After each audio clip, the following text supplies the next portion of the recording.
challenged. And so we'll see what happens. But this is just a game. This is just a ridiculous game and a waste of time in the middle of a crisis. And we don't just have the coronavirus crisis. We have this terrible situation in Minnesota and across the country. And that's what needs to be addressed. And of course, this president doesn't want to do that. I want to share what Mark Zuckerberg had to say. Let's watch that.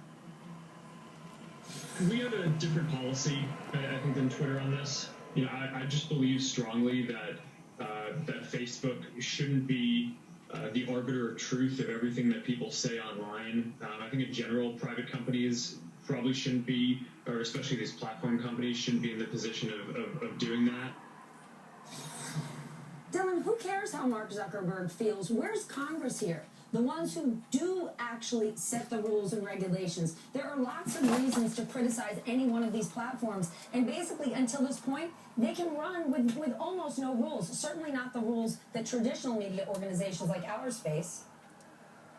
That's right. You know, Stephanie, Mark Zuckerberg didn't get a lot of love for effectively saying that you shouldn't fact check, or at least that Facebook won't fact check the president in an instance like this. At the end of the day, you and I have talked about this a lot. Philosophically speaking, would you rather have Mark Zuckerberg, the owner of a private for-profit company, making decisions about what people can and can't say and getting into wars with the president, or would you rather have government step up and set what Mark Zuckerberg and other tech leaders have long asked for, which are some rules of the road by which they can play? You know, the reason that tech leaders are asking for more regulation, and obviously they want certain kinds of regulation, but the reason they're asking for it is because they are in the business of running their businesses, and they do not want to get bogged down in what are obviously, as we're seeing today, extremely messy fights about political speech, freedom of speech, censorship, and issues like that. What they want to do is they want to know how they're allowed to run their businesses and then run their businesses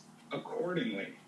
And so, look, I think Mark Zuckerberg has picked his lane, which is the lane of we are not going to be the arbiters of free speech. You can debate whether or not that's the right lane to pick.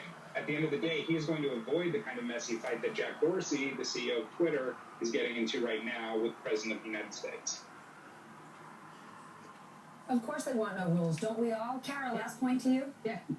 Oh, Mark, I don't know. I think they do it all the time on Twitter. They make these rules all the time. They put labels on things, and so does YouTube.